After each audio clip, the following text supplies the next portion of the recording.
They're going to be an organized squad. They are a well-sized team when you look at the lineups of their offensive and defensive line. So the Bootleggers will not be pushing players off the ball with the regularity they've had in the past. It will be 2nd and 7 for the Bootleggers from the 41-yard line.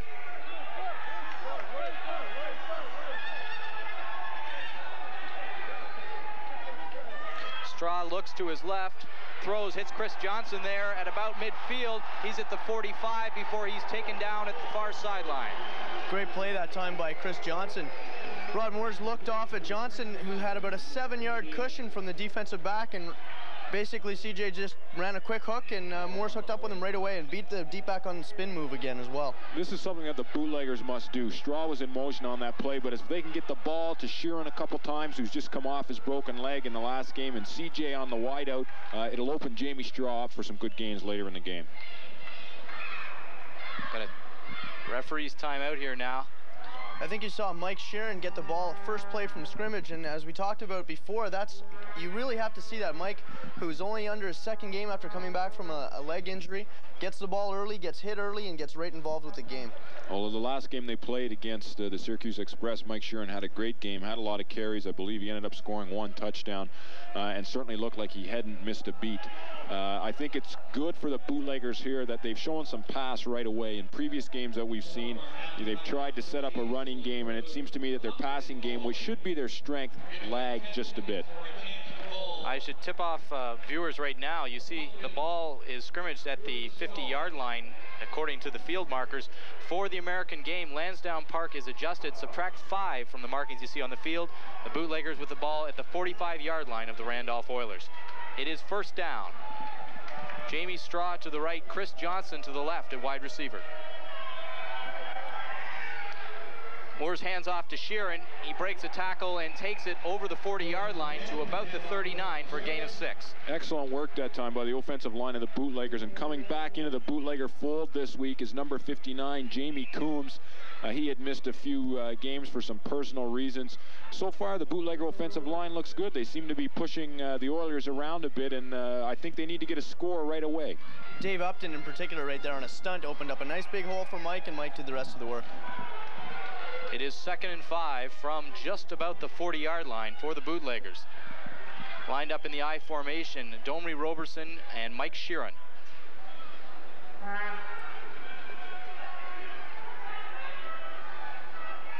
Moores drops back, looking to his left, puts up a pass for Straw. He's there.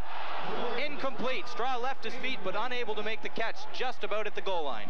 I think that time Jamie had to adjust his pattern slightly. He had wanted to angle it in towards the post a little bit, and the throw had been a little bit over his head, had to go a little deeper.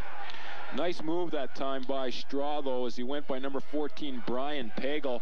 Jamie made a bit of an inside move and got by him. Rod led him well. We're used to seeing Jamie Straw lay the body out and come up with those receptions. Well, he's not afraid to go after it, and he'll fight for the ball when it's thrown in traffic, too, which you really have to appreciate, especially with someone who's Jamie's size. He's not actually an overpowering receiver. It is 3rd down and 5. The Bootleggers run one wide receiver out to the right in Johnson. Straw in motion to the left. Dropping back is Moores. He's looking at Straw. Throws, hits him at about the 30-yard line. He's at the 25. Flag thrown. Still on his feet is Straw.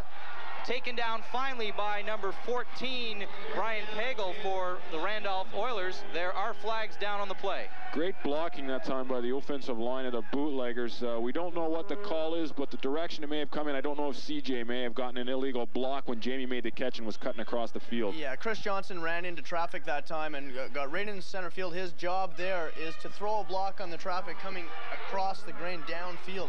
And unfortunately, he just couldn't get his helmet in front of the player that he threw a block and hit him square in the back. I think one thing that the viewers should know right now is the 2 passes that the Bootleggers have completed have been sort of underneath the defensive backs, a bit of a soft spot that Dan alluded to earlier. And if they're going to keep giving the Bootleggers this type of pass, eventually somebody like Chris Johnson or Jamie Straw is going to break one up a seam, and we're going to have a quick touchdown. The ball is spotted at about the 33-yard line of the Randolph Oilers. It is a Bootlegger 1st down. Moore's hands off to Roberson, carries to about the 25. He will be about 2 yards shy of another Bootlegger 1st down. Good run that time by Roberson.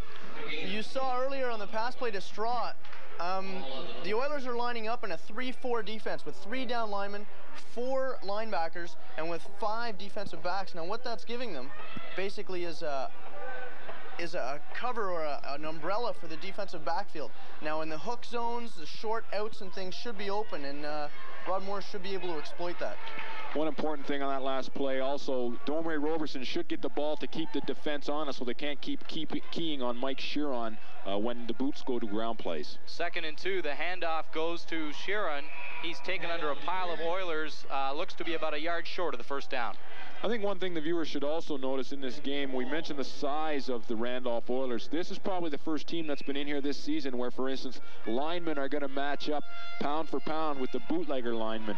And it's going to be some tough going. I think what you're going to see as the game wears on, I don't know if people are going to keep ripping off, you know, sort of 5 and 6 and 7 yard gains. I think it's going to be a tough slog for the entire match. Well, you saw that tackle made right there on that play on Sheeran by Bill Turner, number 73 for the Oilers.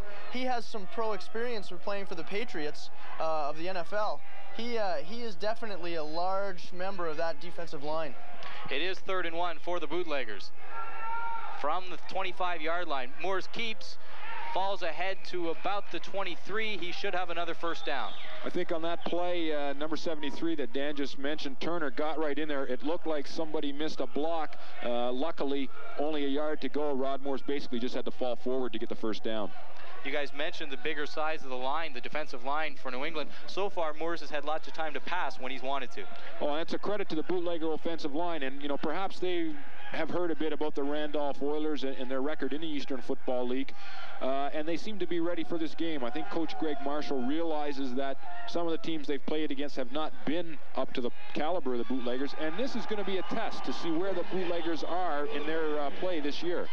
It is indeed a bootlegger first down by the margin of about half a yard at the 22-yard line of Randolph. I think you've seen the size of some of these, and when we see the Oilers' offensive line, you're looking down the list of their press release. We've got 6'3", 230, 6'1", 290. We've got some very, very large individuals here, and you can expect some heat on Rod Morris later in the game, I would think.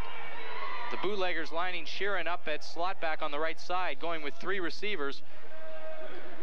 Moores drops back, looks at Straw, throws behind him. It's picked off.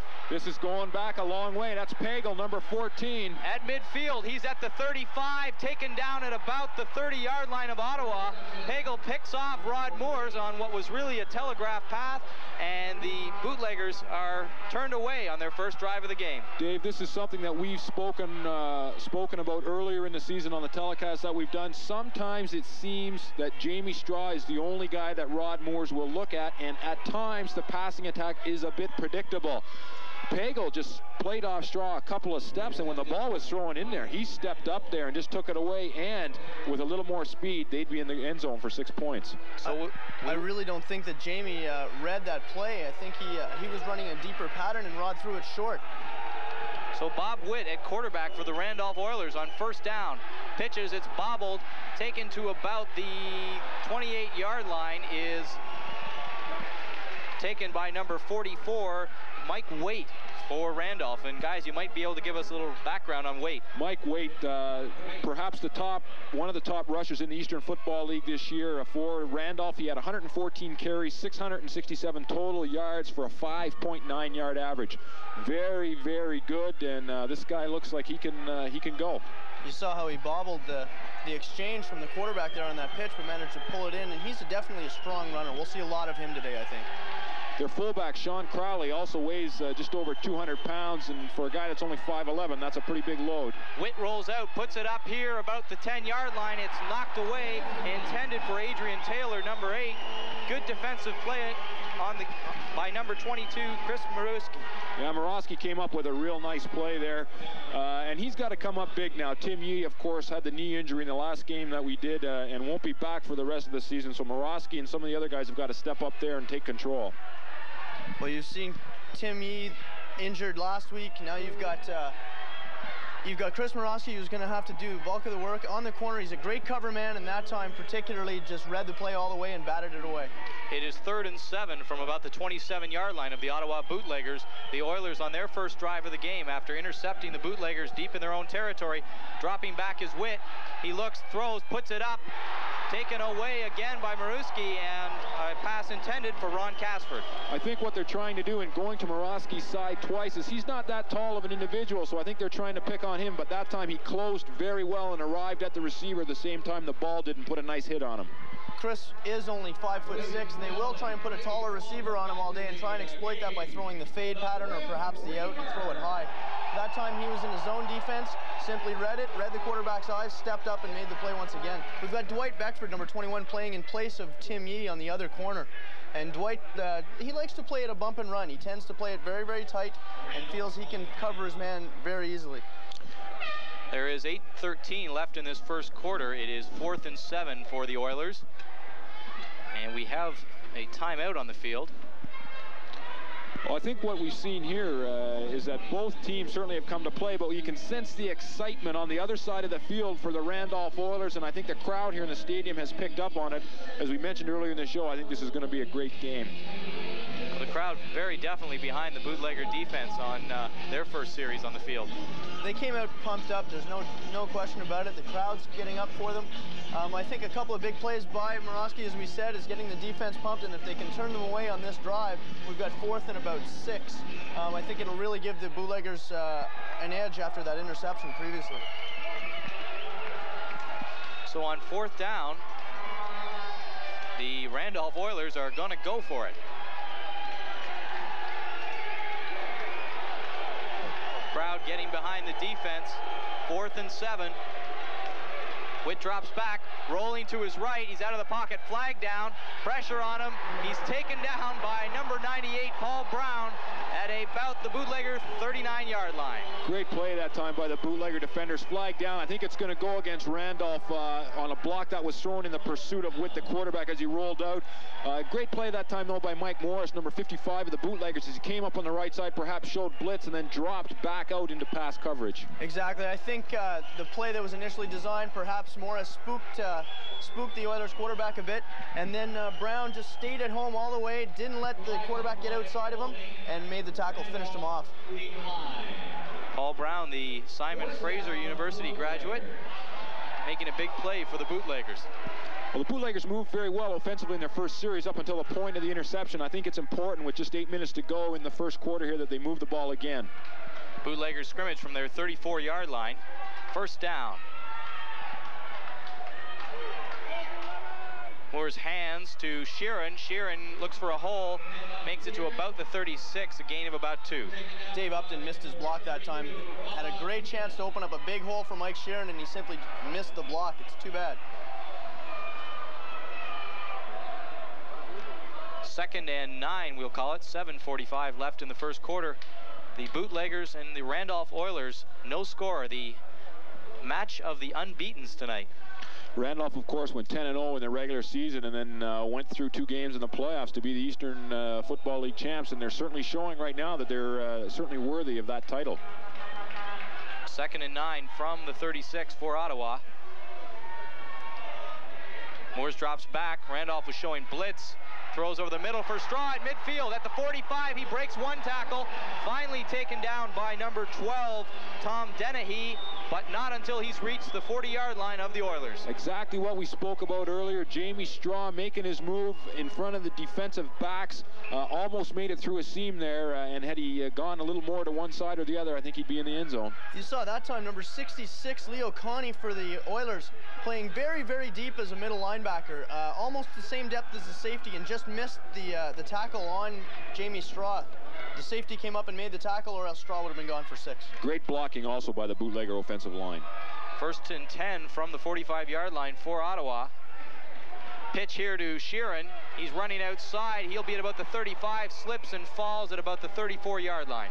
Good mix of plays again by the Bootleggers. As we've said previously, due to some of the injuries earlier in the year, they were either relying on the pass to Straw and Johnson, or else trying to get a ground game out of individuals that maybe weren't capable of, fulfilling the role as a good fullback or good tailback.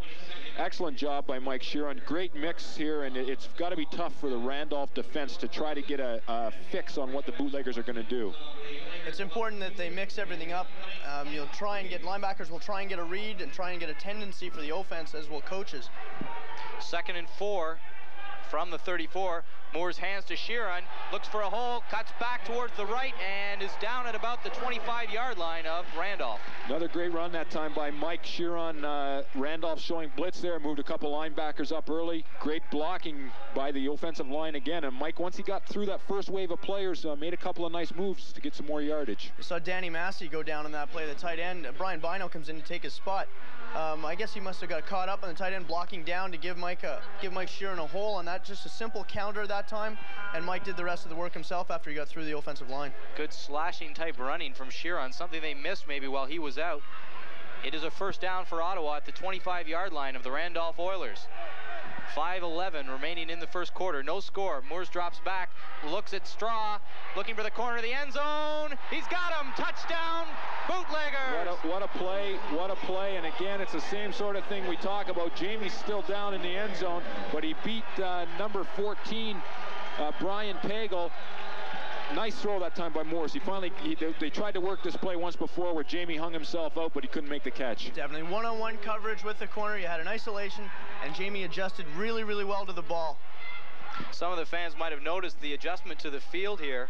It's a 5-yard end zone, so hitting the corner of the end zone is a very difficult task in this game. Here we see on the replay that Rod comes up and lays it out. Straw makes his move in behind Pagel and makes a beautiful catch. And there you see his legs going out underneath him there. When Pagel came on top of him, I don't know if he knocked the wind out of him or else he's hurt a knee possibly. He may very well have twisted a knee on his way down. That play in particular, you saw a great block by Mike Sheeran. There was outside pressure by the outside linebacker, and Mike threw a cut block and took his man down and gave Rod Moores the time to throw to complete that pass. Straw is up on his own power heading towards the sidelines, and I don't think we could overestimate the importance of losing Jamie Straw to the Bootleggers. Well, of course, MVP of the league last year, and the guy has done it every year he's played for the Bootleggers.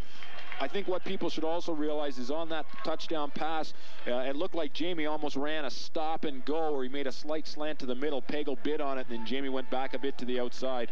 Brian Bino will hold for Alan Willard's point after attempt. Snap is down. Willard kick is up. And he missed it. No indication. We never did get an indication. He missed it, I'm told.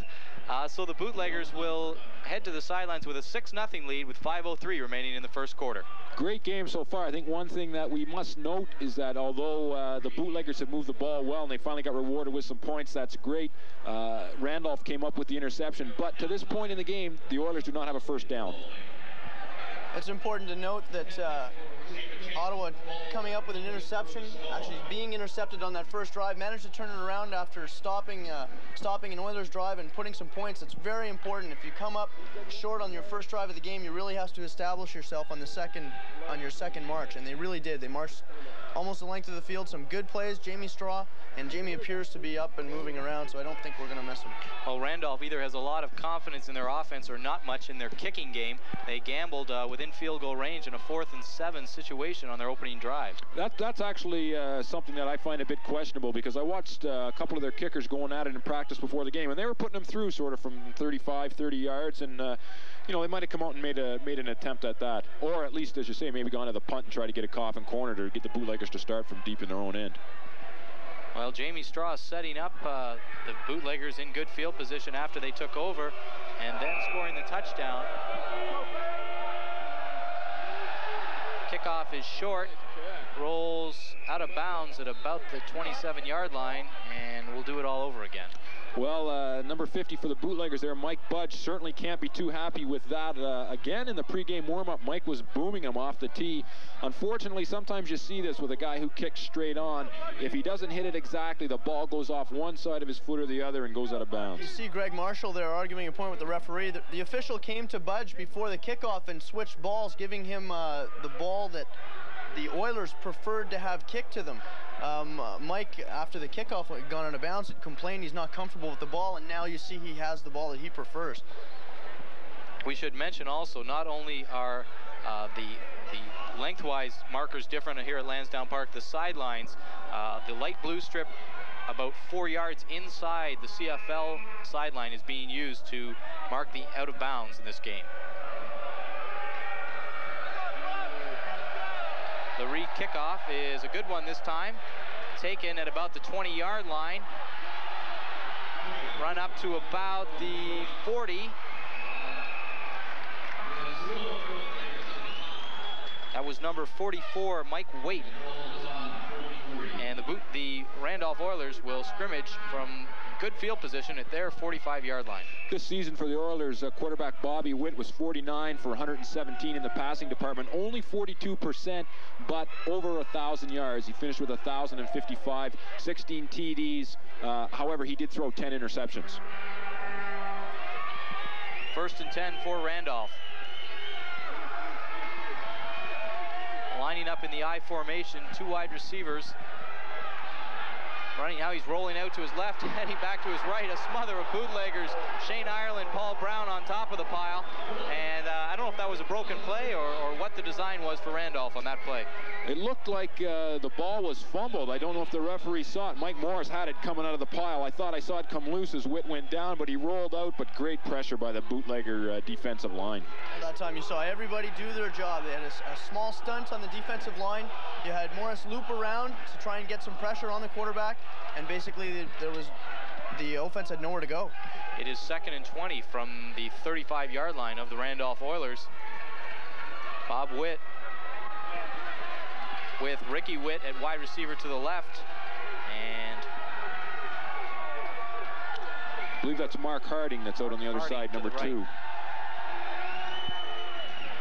Pitch is a reverse. It's Ricky going around the right side. He's going to slip just short of midfield, gets back up, now it's taken out of bounds. Referee's going to mark him down at the 40-yard line. Bit of razzle-dazzle that time by the Randolph Oilers. I think the thing to note on this play was when Witt was going around that end, he had a lot of blue shirts in front of him, and had he been able to keep his feet, he may not have scored, but I think he would have almost gotten the first down and ripped off quite a chunk of yardage. You're very right, Kevin. They set up that play that time very, very well. They went to the side where the strong safety had moved away from. Number 43 for the Bootleggers, Andrew Ferguson, had moved up to the short side of the field, and they had run away from him. So Ferguson acts as another linebacker quite often when he's up tight. Gain of 5 on the play. It is 3rd and 15. We are under 3 minutes remaining in the first quarter. Ottawa leads 6-0. Witt drops back, lots of pressure, puts it up deep for Harding. Knocked away, falls incomplete. Another great play by Mark Morosky. Oh, what can you say about him? Morosky, number 22, again, as Dan mentioned, a little smaller than some of the other guys on the field, but excellent coverage that time, timed his leap well, and there was no way that the reception was going to be made. There in particular, as I said earlier, Chris is only 5'6". You're going to see them try and throw the ball high and make Chris fight for the ball. The wide receiver is considerably taller than him. That time he timed it perfect, and the receiver couldn't get up over top of him to make the reception. It is 4th down, and punting back to punt is Ricky Witt for the Randolph Oilers. So bouncing kick, gets it away, short. Waiting for it is Doug Waters. He'll let it bounce. It takes an Oiler bounce and is down at the 37-yard line by Randolph. Number 30 there, Lester Pina, came in and covered it. Smart move. The ball was going to go back toward the Oilers there on the kick, so instead of losing any more yardage, they downed the ball. course, in independent football, you know very little about your opponents before the game, only what you hear. I think that through the first 13 minutes, the Bootleggers have shown at least they can play with this team. Oh, exactly. And should the Bootleggers decide to try to get into one of the leagues down there, if the Eastern Football League is one of them, this opportunity to play them, to play the champions and play well against them, has certainly got to signal them that that'd be a good move. You'll see Jamie Straw is not in the offense right now. We've got numbers 80, Doug Waters, and Chris Johnson, number 88, coming in as the other wideout. On first down from the 32-yard line, Moore's hands off to Sheeran. He breaks a tackle, almost another, and is about at the 37-yard line. Great run that time by Mike. He appears to be a slashing sort of a runner. It looked like as soon as he got the ball that somebody had the chance to put the grab on him, but Mike was able to get away and again get into that second wave of defenders. See, quite often they'll call a running back a slashing running back. What's needed for a player like that is to have very, very fast feet. He's able to change direction very quickly. He's able to bounce off would-be tacklers, and he's able to continue to make yards. Table 22. Inside 2 minutes now in the first quarter. 2nd and 6 for the Bootleggers from their 37-yard line. Morris drops back, looks to the left side, throws it out to Bino. Bino gets away from a tackle towards midfield. He's stopped at about the 46-yard line by number 14, Brian Pagel. Nice catch that time by Brian Bino. You know, sometimes he doesn't get the opportunity to get in and take a lot of opportunities during a game, but he came in there, made a good reception. Had he been able to pull his leg away from Pagel, he could have ripped off some more yards. Brian lined up that time as slot back to the near side of the field and ran right across, and it was an obvious man-to-man coverage. His tackler had to follow him the width of the field to make that tackle. He's going to line up at tight end now. It is first down Ottawa from the 46. Waters in motion towards the right side of the field. The pitch is to Sheeran. He makes a cut across midfield and gains about 4. Once again, the Randolph Oilers appeared to change their defense slightly. As Dan mentioned earlier, they were almost in a 3-4. They probably had moved another man up, a linebacker up, to get another down lineman in position. They looked like they were going to show blitz again, but Mike Sheeran waited for the play to develop, and again, another good gain. What I think you'll see them do is, with Sheeran being so successful running through the holes between guard and tackle and tight end, you'll see them move the strong safety up and try and plug another gap. 2nd and 6 from midfield for Ottawa. They lead 6-0. Moores drops, throws short out to Waters at the 45. He falls forward to about the 42, and this ball control offense Ottawa is using seems to be working. Excellent play that time by the Bootleggers, and they have to do these plays. You can't just rely on the home run ball to Chris Johnson or Jamie Straw. They have to keep throwing these short patterns to guys like Bino and Waters so that they can keep the defense spread out. Once they do that, a guy like Mike Sheeran or Domre Roberson then has the opportunity to run inside. That's the end of the first quarter. The score at the end of one quarter is Ottawa Bootleggers 6, Randolph Oilers nothing. We'll be back with the second quarter right after this.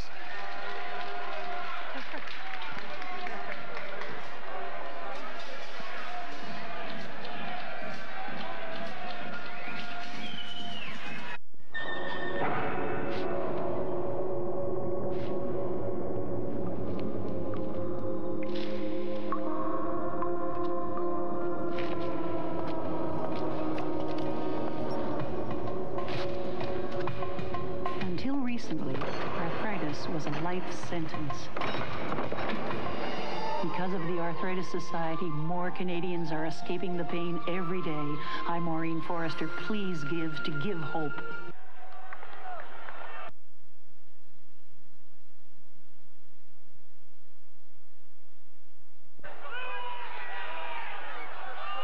here, intended for Chris Johnson. Just out of his reach. That was the first play here of the second quarter for the Ottawa Bootleggers. They had a first down just inside Randolph territory.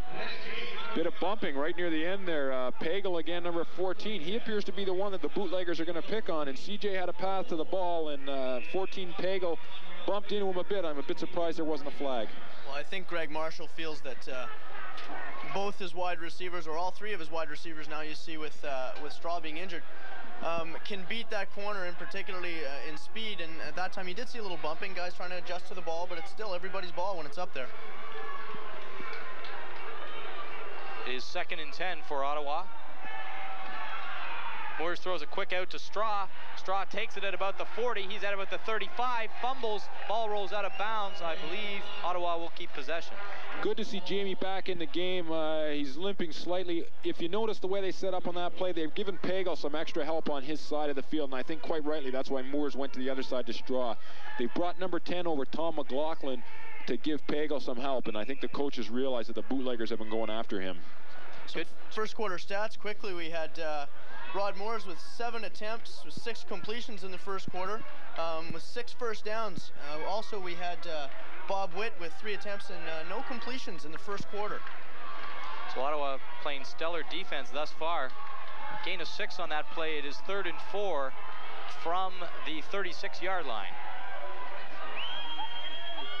Moores drops, looks to his left, throws, intended for Johnson. He goes up, makes the catch, taken down by Pagel at about the 22-yard line. But it will be another Ottawa Bootlegger first down. What can you say about Chris Johnson? I mean, Jamie Straw certainly has proven his value in the league, but with Chris Johnson on the other side for the Bootleggers, they are such a threat on both sides of the field. That time, Chris ran a 15-yard in. Basically, his job there is to settle in a seam created in between the linebackers and the safety and the defensive backs. Just read the seam perfectly and just settled right there, and the ball was right on the money. Bootleggers with Straw to the left and Johnson to the right this time. Steve Powell and Mike Sheeran lined up in the eye. Moore's hands to Sheeran. He makes it to about the 15-yard line. Nice draw play that time by the Bootleggers. Moores had gone with 2 straight pass attempts, and the Randolph Oilers were coming with the big rush. Mike made the nice move. Another thing to note at this point in the game, first downs, the Bootleggers with 9, the Oilers don't have any. We were expecting just a great game. The Oilers haven't seemed to be able to get their offense on track yet. As I say, no completions for Witt in the first quarter. They don't have a first down yet. We thought we were going to have a real barn burner at first, but nothing seemed to happen. 12:16 remaining in the second quarter. 2nd and 4 Ottawa from about the 15-yard line. Handoff is to Powell. He plows to about the 13. Kevin, you mentioned a second ago, the Bootleggers really mixing up the repertoire here with draw plays, short passes, and even taking the home run ball now and then. Well, this play that they just ran is the type of thing they have to keep doing too. I mean, you know, if they keep giving the ball to Sheeran coming out of the deep set in the eye, as Dan mentioned, the defense can start to pick up or key on that. The quick hitter like that, now those linemen, the defensive linemen, have to be aware that they just can't start lining up and trying to tee off on one guy. Gain is 2 on the play. It is 3rd and 2 for the Bootleggers. Ball at about the 13-yard line.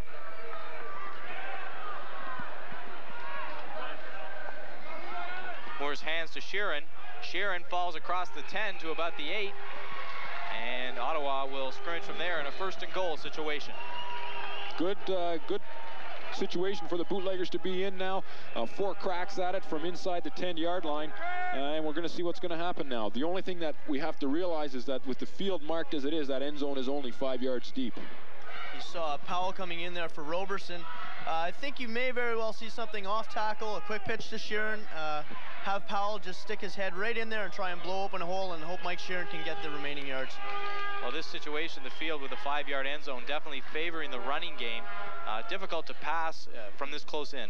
Oh, exactly, and you can see now, too, the way the Oilers have come up and set their defense. I mean, they're digging in for a ground attack here. 1st and goal from the 8. Moores, it goes to Sheeran. He is stacked up behind the line of scrimmage at about the 10-yard line.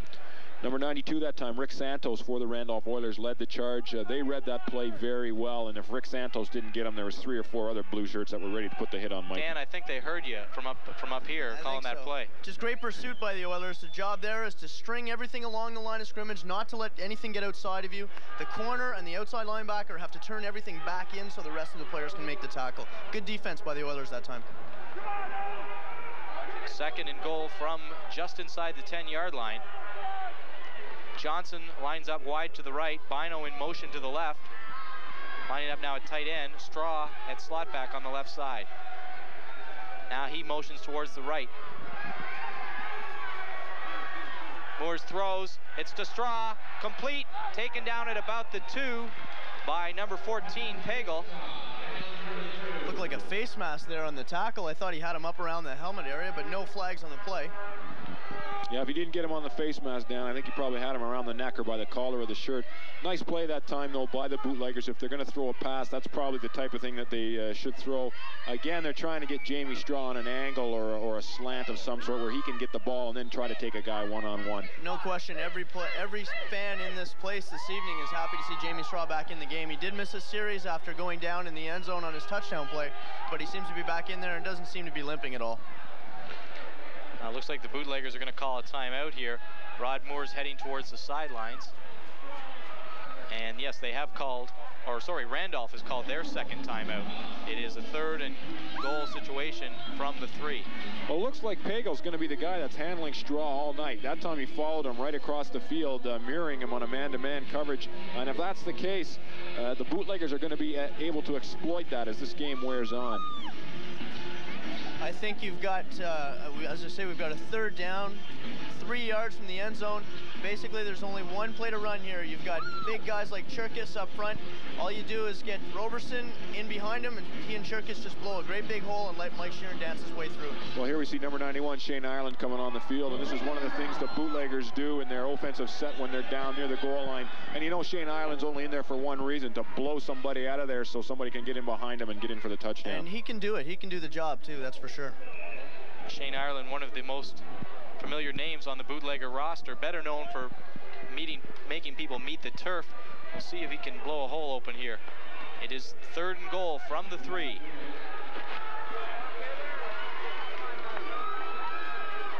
Howell and Sheeran lining up. It goes to Sheeran. He doesn't get the hole he's looking for and falls forward to about the line of scrimmage if he's lucky. Great play that time by the Randolph Oilers on the defense. I can't quite make out who was in there to make the first contact. Looks like 73 Turner. The thing down when you get down to this point of the game is it's whoever gets the lowest for the lineman, and that time we could see that Turner was underneath the offensive lineman. He was basically on the ground, but he got the arm up and he got into the hole and he dragged Sheeran down. That's exactly it. When you get into goal line stands, you've got the down linemen get down in all 4 points, the defensive linemen, and they fire straight ahead and low. They've got to try and cut those offensive linemen down so the linebackers can get in there and make the big hit and stop the play without a gain. The Bootleggers are going to spend their first time out of the half here and talk this one over. The ball is spotted closer to the 4-yard, outside the 4-yard line, actually. Sheeran losing a little over a yard on that play. I think Marshall's going to go for this. I really don't think there's any question about it. Well, what people don't realize, too, is that although Rod Moores appears to not like to run a lot, he can run. I mean, he's fairly fleet of foot. Maybe they get Rod out there on some sort of option, or maybe they try to get Sheeran on a off tackle again or something like that. I think the interception that Rod Morse threw earlier was a perfect indication of just how quick he really is. He caught the player after a substantial gain, but he managed to run him down and make the tackle. Granted, you're always a little quicker after you've screwed up. You're always a little quicker to run after him and try and pull him down, but Jamie Straw wasn't there to make the tackle. It was Rod Moores who got back. Well, the Bootleggers looking to go for this. It is 4th down and goal from the 4. Johnson lines up to the left. Straw to the left at slot back. Moores drops back, looking to his right. He throws for Sheeran, touchdown. What a play. A classic case of a misdirection play by the Bootleggers, bringing both their wide receivers to the left. Sheeran slides in, looks like he might throw a block, but he wasn't picked up by anybody on the defense. You don't get it much easier than that. There's an interesting point. Right after Mike Sheeran pulled that in, Greg Marshall turned to Ian Hoyt, and the two of them just winked at each other. You've got obviously a play that Marshall's had in his own personal playbook for a while, and they got everything moving to the far side of the ball, and Mike was all by himself. There we see Rod slides back, and it looked, as we saw there, the defender ran right by Mike Sheeran in his pursuit of Rod Moores, the quarterback. An easy touchdown for Mike. Alan Willard's point after attempt coming up. This one is up, and it is good. So the Bootleggers jump out to a 13-0 lead on the Rod Moore to Mike Sheeran touchdown. 9 minutes to go in the second quarter, 13-0 again. Bootleggers 11 first down, Randolph Oilers none. a bit of a gutsy call, that fourth down call, when you think that they had missed the extra point, so they only led by 6. If they don't make it and Randolph comes back with a converted touchdown, they're behind. So there was maybe a little extra incentive to go for the field goal. You know what I think we might be seeing here? Because there hasn't been much talent playing against the Bootleggers of late, I think now you're seeing not only are the players aggressive, but Greg Marshall and his entire coaching staff are aggressive too. They're tired of playing against people who just can't compete. I think also this certainly on the call that you just were talking about, Dave, it may come to a point in the playoffs where the Bootleggers may have to do something like that. Better to have tried it a couple times during the regular season to see if it will work and your team can handle that sort of a situation. Well, Mike Budge lines up to kick off. It's a short kick taken at about the 40, and in there to make the tackle is number 98, Paul Brown. It was returned by number 49, Bob Cesario, for Randolph. Probably a good thing that Cesario took that ball, because again it looked like it went off the side of Budge's foot a bit, and may have gone out of bounds again had it hit the ground.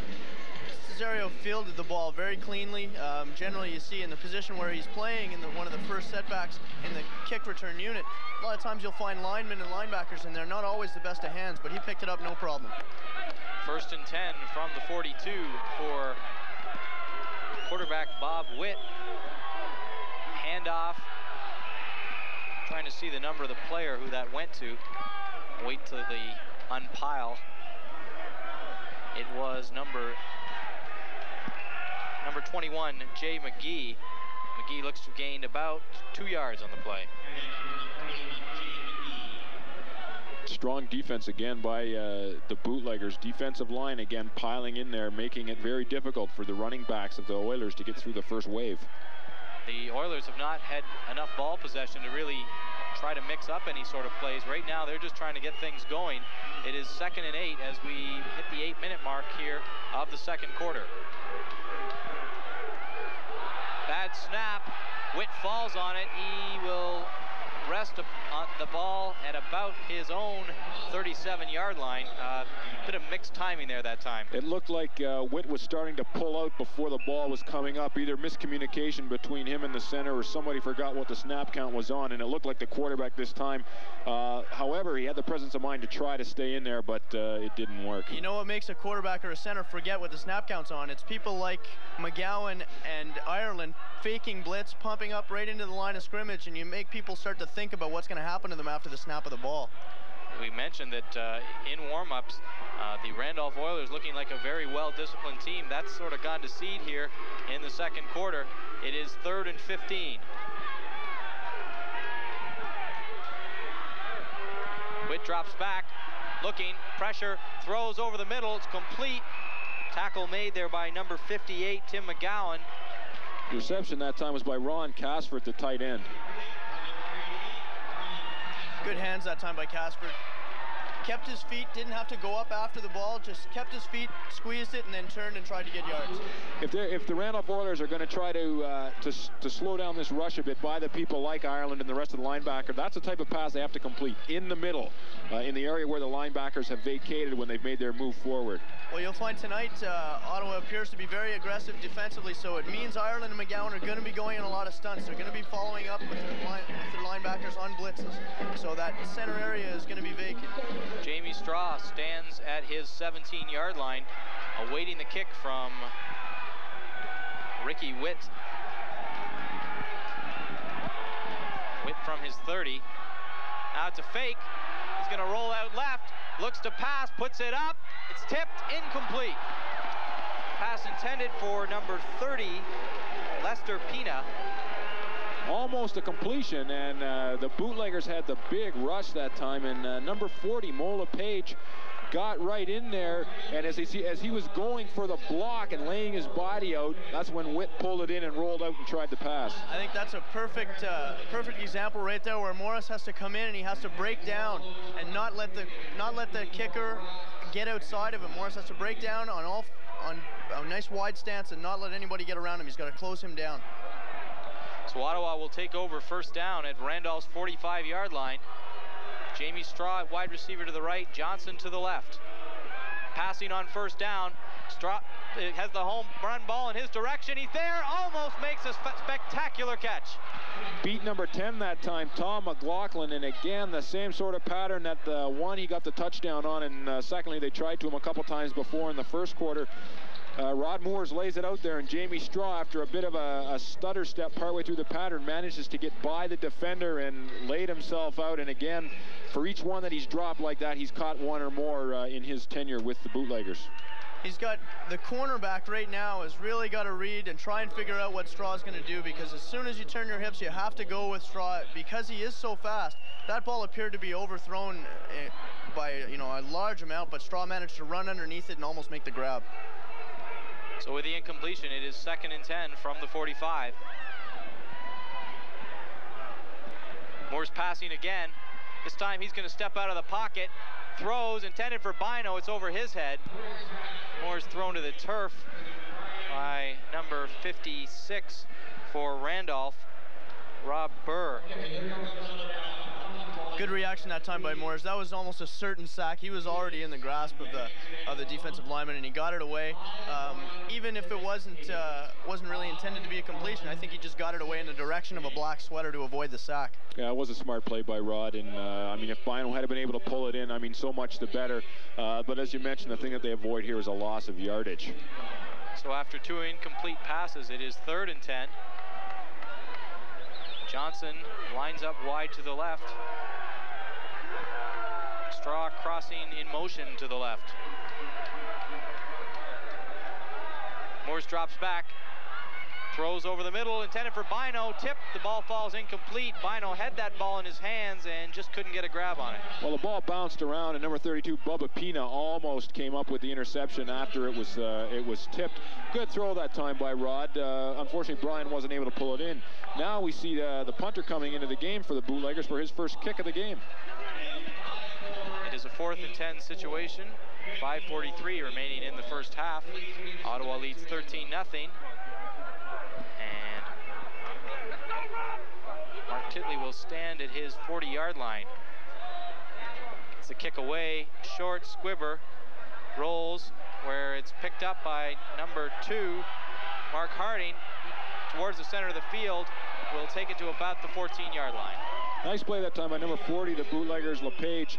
And one of the things that Dan talked about when he went in to try to block the punt, that the return started to come his way, but Morris stayed in there and turned him back inside and got in on the tackle. Very lucky that time that they did manage to get a bigger return out of it. Rob LaFlamme, number 28 for the Bootleggers, is one of the hitmen. His job is to get downfield as quickly as possible, either down the ball or make the initial contact on the return man. He slipped and fell, and the return man was able to get outside of him, but the rest of the Bootleggers followed up. So Randolph still looking for their first down. Will scrimmage from the 14-yard line.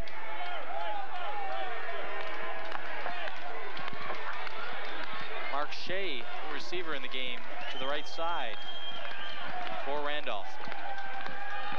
First pass over the middle, complete, and I think we've seen Randolph's first down. The catch made that time by number 86, Greg Martello. John Lamont's mad at himself that time. He took a little bit too deep a drop as the free safety, and read the play perfectly, but just couldn't get there in time to shut it off. Had he read it a step quicker, he would have got in front of it and made the interception. So the Oilers changing up their personnel, the receiving core, and coming up with a success. The scoreboard shows 2nd and 1, but the chains have moved. It is a first down from the 25-yard line. The pitch here goes to number 44, Mike Waite, and he is leveled. What a hit. The 20. What a hit by Andrew Ferguson, who just came up and wrapped both arms around him and slammed him into the turf. There's Andrew playing again as the strong safety. His job is almost as another linebacker, and just strung it all the way along the line of scrimmage and just finished him off. Great play by the strong safety, Ferguson. It's the type of hit you see often on a reception where the guy catches the ball, turns, and is popped, but that time penetrating into the backfield. Ferguson really putting weight to the turf. It sets up a 2nd and 14 situation for Bob Witt.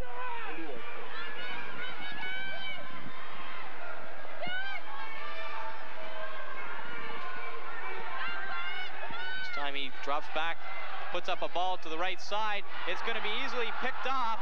This one's going back. This one is going to go all the way. Maybe, no, taken out of bounds at the 5-yard line. Flag drops. I think there's going to be a clip maybe on Randolph. Beckford with the interception there, and as soon as he had it, the black shirts were in front of him. I thought he had an escort all the way into the end zone. A credit, though, to number 44 of the Oilers, Mike Wade, who came across and made a hit. That almost looked like a punt return. The entire bootlegger team set up a wall, gave Beckford a lane. The Oilers set up that time with both wide receivers to the one side of the field. So Morosky and Beckford shifted over, and you had both of them playing man-on-man. Here we'll see it on the replay. They're man-on-man with center field. Lamont playing center field, and Beckford just stays at home. There he goes. He's got the entire wall in front of him.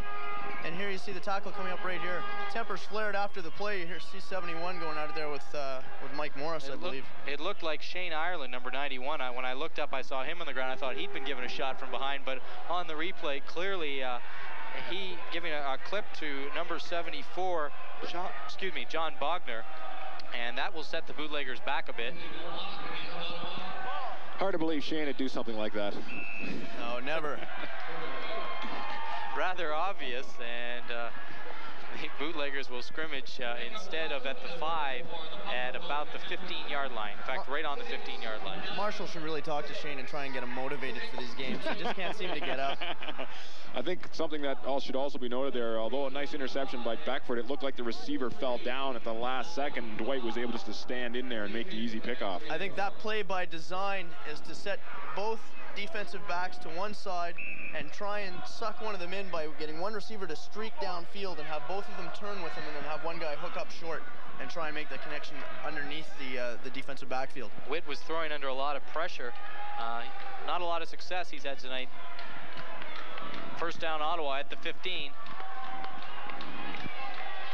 Handoff goes to Chiron. Falls forward to about the 13-yard line. You know what impresses me about Mike Chiron? Not only the fact that he makes these nice gains, but on a play like that where it looks like the play is basically shut down, Mike still manages to find a little crack and get ahead for 2 or 3 yards. That comes back to just how good an athlete Mike really is. You saw him catch the ball for a touchdown earlier.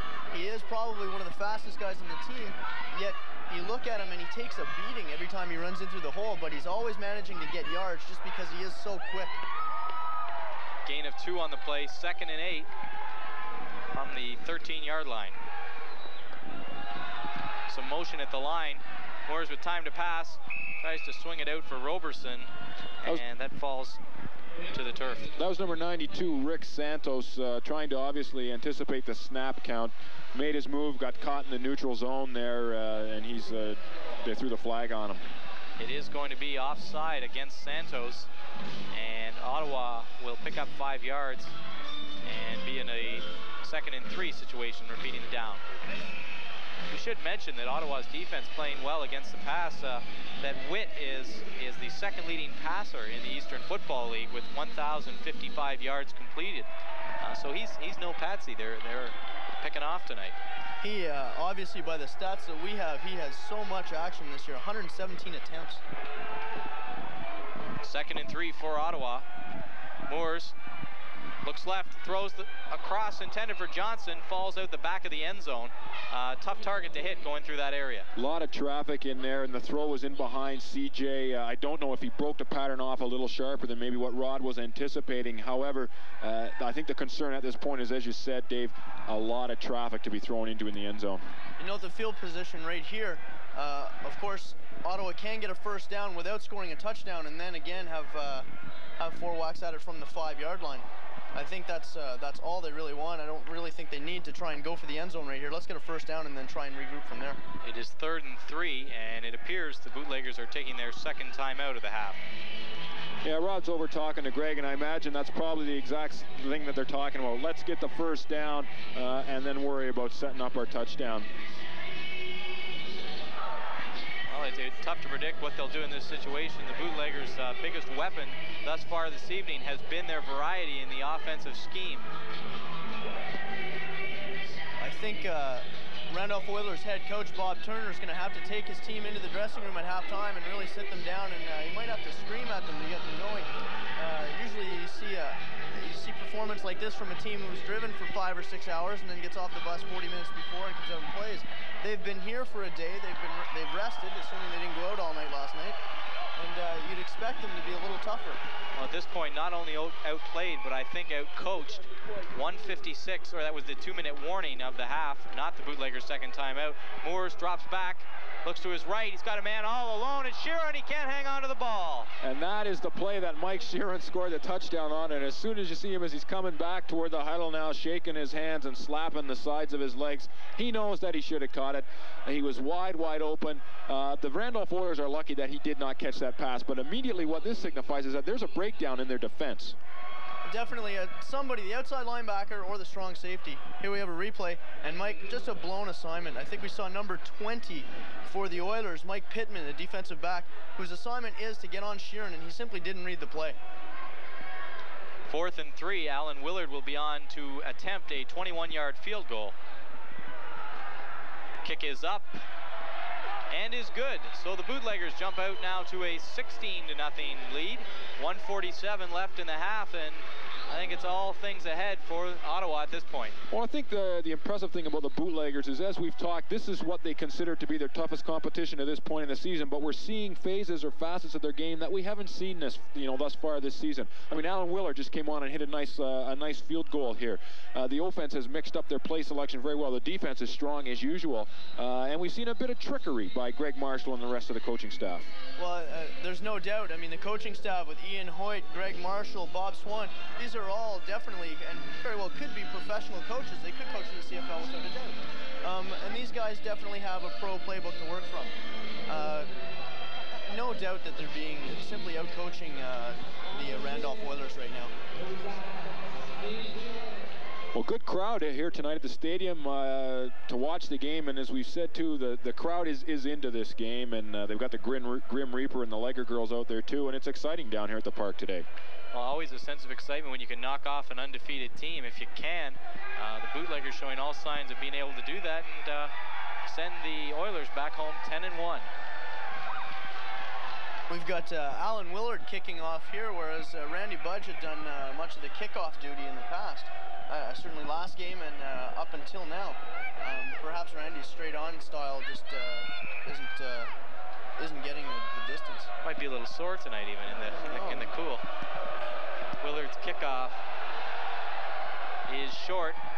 It's going to be taken by Waite at about his 25-yard line. He runs outside, gets close to the 35, where he's taken down by a storm of Bootleggers. Led this time by number 98, Paul Brown. You know what Alan Willard lacks in distance, he certainly puts the ball in a good spot there. I mean, that time when Waite got the ball, he didn't have anywhere to go. It was so close to the sideline. I think with Mike Budge kicking off, there really isn't any idea where the ball's going to end up. Willard can tell his teammates where the ball's going to be, and they can adjust their coverage accordingly.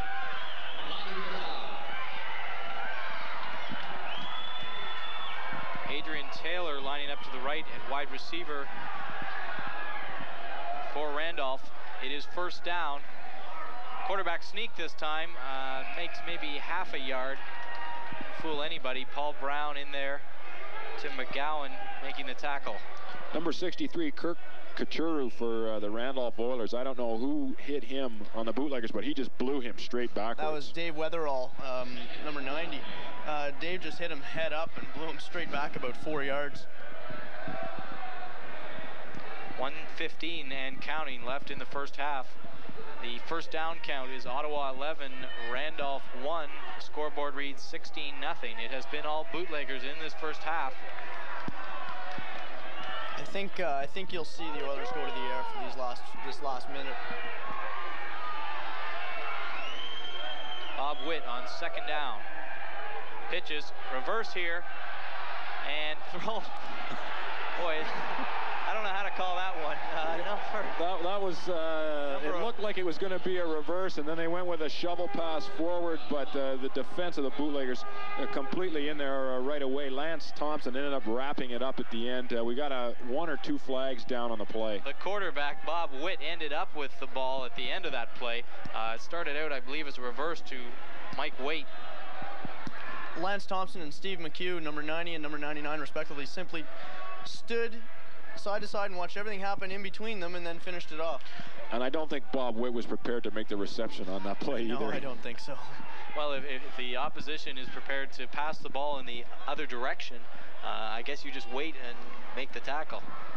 It is, see where they spot the ball at the end of all that. Still waiting. It will be third down. Okay, there are the flags. Penalty is against Randolph at the end of the play. So it will be marched off from where the tackle was made. That will place the ball at the 10-yard line. And what do we got here? Third and 35. Well, we're going to see what the Randolph Oilers are going to pull out of their bag on this one with only 46 seconds to go. But there's a danger here in that they're very deep in their own end now. And if the Bootleggers get the ball back with more than 30 seconds to go, Rod Moores and the rest of that offense are quite capable of putting together a quick couple of plays to come up with some more points before this half expires. I think one thing, though, you have to remember, Kevin, these definitely are going to be Hollywood-type plays. There's a lot of exchanges that are going to go on here. These are probably going to eat up a lot of time on the clock. Randolph having to be thinking from a defensive standpoint here to get to the locker room as quickly as possible. 46 seconds left in the half. Third and 35 from their 10-yard line.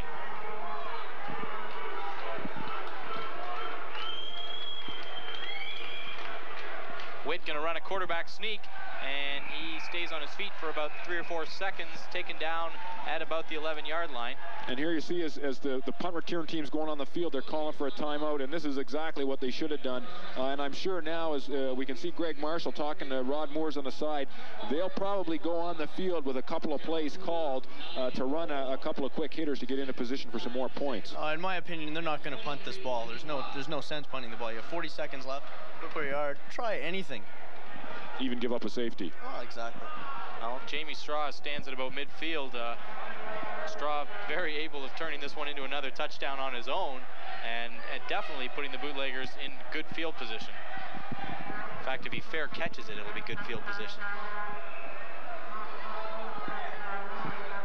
Well, a fair catch, and if they do in fact punt the ball, fair catch, enough time really for probably 2 or 3 plays from scrimmage if they're done correctly. Ricky Witt stands at the back of his end zone. Snap is clean, gets the kick away, good kick, sends Straw back to about his 40-yard line where he starts to turn it upfield to the left side. Now he cuts, he's going to head towards the sideline, across midfield, at the 40, the 35, he picks up a couple blocks, the 25, tries to bring it to the middle of the field, still on his feet at the 15, finally taken down. What a run by Jamie Straw. And no flags down, and Jamie Straw looked like he was just going to go out of bounds and stop the clock, but he waited for the blocking to develop, and I believe it was number 94 for the Bootleggers. We don't have him listed, but he made sure, as Dan alluded to earlier, he got his helmet in front of the player that he was supposed to block so he wouldn't be called for clipping or blocking from the rear, and then Straw was able to go up the sideline. Just a perfect indication. Here we'll see it on the replay. Straw fields it cleanly on the run, starts upfield. You'll see a field of blockers trying to turn everybody in, and there's a great block right there. Now watch him be patient. Watch him wait for the rest of his teammates. Now cut it against the grain and gets it. And I thought he was going to go all the way right there, and then he gets cut down. I think because Jamie had to run back to make the reception, and he went a long way to the sideline. I think he may have been running out of gas by the time he got tackled. That shows just how smart a runner Jamie Straw is. He waited, he didn't overrun his blocking, and he got extra yards because of it. The Bootleggers put in a great position here, scrimmaging from the 14-yard line. First down, 19 seconds left in the half. They lead 16-0. Straw looking to pass on first down, puts it up, intended for Sheeran, almost makes a reception. Good defensive play for the Oilers on that time, coming from, I believe it's number 12, Tom Dennehy. Nice try that time by Mike Sheeran. Left his feet and got his hands on the ball, but the defender got there at the right time to nullify a possible reception. That time the pattern run by Sheeran, just fake to the corner, go to the post, didn't really run that tight a pattern. He didn't cut it quite as well, and it gave the defensive back a chance to follow up and cover him a little tighter. That play used up 5 seconds. The Bootleggers still 14 seconds remaining on the clock. Crowd chanting. 2nd and 10. Moores passing again. Lots of time. Throws for Johnson, touchdown! Great catch by CJ. He made it in front of number 10, Tom McLaughlin. And it's again, we don't want to keep harping on the same things, but they're getting in front of the defenders, or Rod Moore's put that beautifully on a slant that time, and CJ come up with a beautiful reception. Brian Pagel, the cornerback that time, pleading to the official. We've got a replay coming up here. Morris takes the snap. Powell sticks in for some extra protection. Just on a line, right on the money. Great play. Well, Rod Moores has got to think in a game like this that he's back at the University of Toronto, where he established himself as one of the premier passers in the CIAU. And I think he has cornerbacks Tom Dennehy and Brian Pagel going to the locker room at halftime, shaking their heads, and I don't think they've seen a passing game like this yet in the EFL. We have something here. The ball's been marked. Touchdown's been waved off, I believe. Dead silence from the crowd, and I don't know if sometimes in these games we get less than an official signal from the officials. You're right. Well, we just mentioned there was some complaining going on, but unable to see a flag on the field or get a signal from the officiating crew as to what this is all about. Well, immediately after the reception, Brian Pagel, the defensive back that Chris Johnson beat for the touchdown, ran to the official and pleaded his case. I'm not sure, perhaps an offside call. So very quietly, the Bootleggers will scrimmage now in a 2nd and 15 situation from the 19-yard line. Maybe they had a look at our replay. That could be. The crowd's starting to get back into it, though, and the Boots are going to try to put some more points on the board. 8 seconds left. Passing is Moores. Rolls out, backs up, throws the corner of the end zone off his heels, and that falls harmlessly out of bounds. It looked like when Rod started to scramble around that Jamie Straw looked back and was going to try to give him a bit of help. Rod there trying to avoid some sort of a loss, just threw it toward the sideline. So, sorry. In that situation, I mean, short of the end zone isn't really going to do you much good. 2 seconds left on the clock, so now, fortunately enough, Alan Willard can come in and try and get us 3 points. Willard will be attempting a 31-yard field goal. He hit from 21 just moments ago. And wow. Number 73 there, Bill Turner, ex-New England Patriot, trying to use some kind of a fancy move he probably learned in the NFL. That's his NFL training right there, I think. That proves why he's playing in this league and perhaps not in the NFL. Yeah. There's a clip that Skyline can market to all these highlight films across the continent. Get Warner Wolf on the phone. That's right. Bill knows football. This kick will now be from the 26-yard line.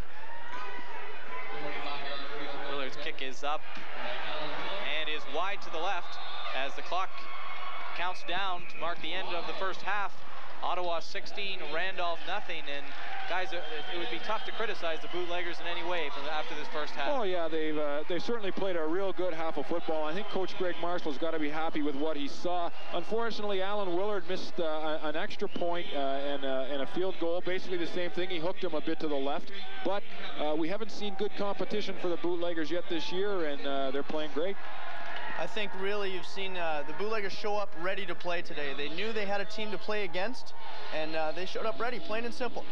Well, we'll be back with the second half of football right after this.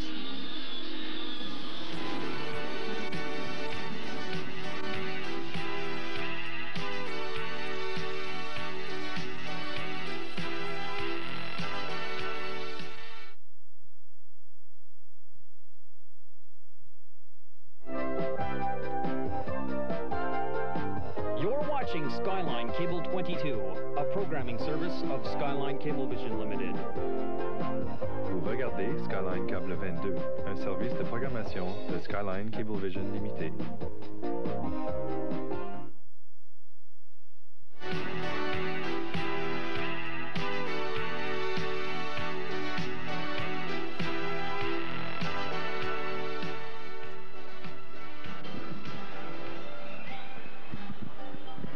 Welcome back to Ottawa Bootlegger football, the second half of this game between the Bootleggers and the Randolph Oilers.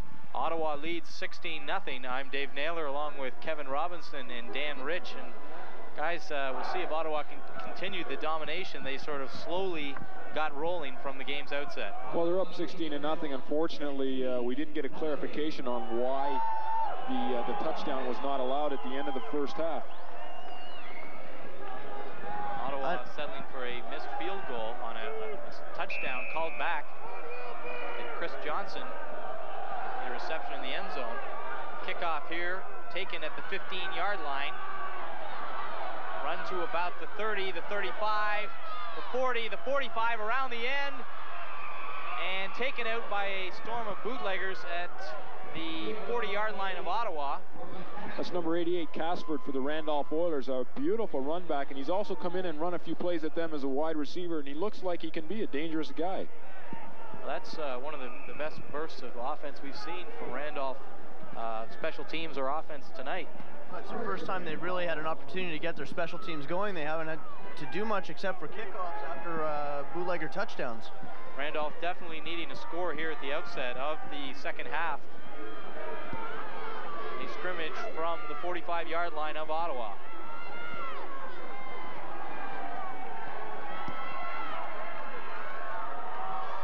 Handoff taken by Shane Ireland. On the tackle, it was number 44, Mike Waite. Read very well by the bootleggers. Shane Ireland and the rest of the linebacking crew in there for the bootleggers to put the hit on him. Number 58 also in there with him, Tim McGowan. Let's see what Randolph's trying to do there. I think they're sending both the receivers out to one side, trying to isolate them, get Ottawa's defensive backs far away, and have their free safety, John Lamont, have to cheat over too. And now they're trying to look to a number mismatch. They're trying to get more blue sweaters against fewer black sweaters, and trying to create some holes. Two wide receivers to the right, lining up in the I formation. Quarterback Bob Witt. Offside was Ottawa. Waite carries to about the 39-yard line. We'll see if the Ottawa player was drawn off. Well, exactly the thing that Dan talked about. They put both receivers to the right side of the field, and then they run back to the weak side to try to get the numbers mismatch or go to the open area of the field. What I really think they're trying to do, Kevin, with number 43, Ottawa's strong safety, Andrew Ferguson, they're trying to get him isolated as the only man on that wide side of the field. They'll get everybody way over and have Morosky and Beckford far over, and have to have Lamont cheat that way as well. And if they can get on Ferguson and try and get outside of him, they have a lot of room to run. Quickly, some stats from the first half. Rod Moores, 10 for 20 for 129 yards, 2 TDs and 1 interception. Jamie Straw, 5 catches for 79 yards, and Mike Sheeron, 13 carries for 44 yards. 2nd and 4 for Randolph. They had just 1 first down in the first half. Lining up in the same formation as they did on first down. Handoff again goes to Waite. He runs close to a first down. He looks to be about a yard short at the 37-yard line. Nose tackle Steve McHugh just slid into the hole and picked Waite up and put him back on the turf. On the Randolph side of the ball, quarterback Bobby Witt, 2 for 6 for only 20 yards, 1 interception. Rushing yardage total for the Randolph Oilers in the first half, 9 yards. Not a very stellar performance by any member of the offense for the Randolph Oilers. They really haven't been able to get anything going. There doesn't seem to be any continuity in their offense. Every time they try and get a drive going, they seem to stall with a turnover or just can't seem to gain the yards. Michael Waite was 2nd in the Eastern Football League in rushing yardage with 667 yards, but he has been held to very little this evening. All kinds of motion at the line, flags down, play blown dead. Carrying the ball was number 21, Jay McGee. And we'll let the referees sort this one out. On the bootlegger side of the ball, I think it's important to note that going into this game, Rod Moores was 58 for 105 in the passing department with 871 total yards. With 129 yards tonight, that puts Rod Moores at the 1,000-yard mark in passing. It's good to see Rod gets, of course, the majority of the playing time with the Boots, but of course you've got Andy McAvoy, who certainly is a qualified backup, and at times you don't even really need to consider him a backup. We saw against Syracuse, Rod couldn't really get the offense going, so McAvoy stepped in the second half and finished the job. With the penalty procedure against Randolph, it is 3rd and 6 from the 41-yard line. Pitch goes to Waite. He looks for an opening, is taken down at about the 38-yard line. He will be a couple of yards short of a first down. Number 97 for the Bootleggers, Lance Thompson, was into the backfield so quickly that he actually overran the play and almost had a chance to knock down that pitch out. If Lance had been in the backfield any quicker, he would have knocked the pitch out down. He stepped out and had an arm out there. We saw number 58, Mike Morris, get in there, and Tim McGowan get in there to make the tackle and really put a good lick on the Randolph player. 4th and 2. We'll see if Randolph is going to gamble. The Bootleggers have Jamie Straw out there on defense. Something a little different at safety. 4th and 2, crowd getting behind the defense. Jamie's getting some directions out there from some of the backs, so he's not completely out of the play. Handoff goes to McGee. He finds a hole, falls across to the 33-yard line, and we have Randolph's second first down of the night. Yeah, John Lamont directing traffic there, trying to make sure that Jamie Straw got involved in the play rather than standing there. And Jamie almost got involved in the tackle. Well, I think the reason Jamie Straw was in there, although Randolph lined up to run the ball, you know, they're the type of team that does have the odd trick play. Maybe they would have quick snapped to somebody or pitched to somebody for a kick. So Jamie was just in there in case he was needed to catch the ball. And with the offensive play, it was likely to be a short one, and Straw uninvolved. 1st and 10 for Randolph from the 33-yard line. There's motion again at the line. Looks like movement coming from the far side from Randolph. That was number 88, Casford, the guy who ran the kickback, and it's something that we alluded to earlier in the game. Mike Morris playing right over him, moving around a bit. Maybe he's going to blitz, maybe he's not. Obviously threw Casford off, and we got an illegal procedure call. Casford right there jumped. He was a little bit eager because, from what I could read from the play, wanted to crack down and crack back on his block, and I'm fairly certain that the run was going to go outside to the wide side of the field, and he had to make his block to make that play work. The penalty makes it 1st and 15 from the 39-yard line. Randolph on their first drive of this second half, they trail 16-0, 9:41 left in the half. Handoff is to McGee. He gets close to the 35 and will put the Oilers in a 3rd and 12 situation. Once again, the Oilers bringing in some new players at receiver. We have number 17 coming into the game, Kevin Harding. And I think we're getting to the point where we've got, if they want to get some points, although we've just started the second half, we've got just over 9 minutes to go in the third quarter, Witt's going to have to start to air it out a bit. I think what you're going to see, if they keep up with this 2-receiver formation to one side and the tight end on the far side, you're going to see one-on-one confrontation with Beckford and 88, their tight end, Casford. 2nd and 13. Rolling out is Witt to his left, puts it up. He's got a man there. Catch is made by number 2, Mark Harding. Nice catch that time, right on the sidelines, got his feet in bounds, stretched the body out to make the grab. Not a bad play that time by the Oilers, and he was wide open. Excellent play, actually. You had big offensive lineman pulling to give Witt some extra protection. I'm not sure if Chris Morosky tried to cheat and pinched up a little bit too quick, thinking it was going to be a run play, or perhaps he was in a short zone coverage, and John Lamont couldn't get over in time to cover up for him. Mark Harding, though open, had to make a great catch on the play. This is the most effective drive we've seen Randolph with all night. Handoff to Waite. He's tackled from behind, spins forward to close to the 20-yard line, gain of about 2. Now, although he only picked up 2 yards here, Randolph has now put together a few plays where they've managed to get positive yardage on the run play. What that does is it keeps the defense in. It means that Ireland and McGowan and Morris just can't be teeing off on people. Then by doing that, they are only going to get the one-on-one on outside coverage that they have. Exactly. As we mentioned earlier in the game, and you're very right, Kevin, now Ottawa cannot react to tendencies because they are mixing up their play selection, and now you have to play it true. You have to play and do your job as a defensive player. Waite came into this game averaging 5.9 yards a carry and 8 touchdowns on the season.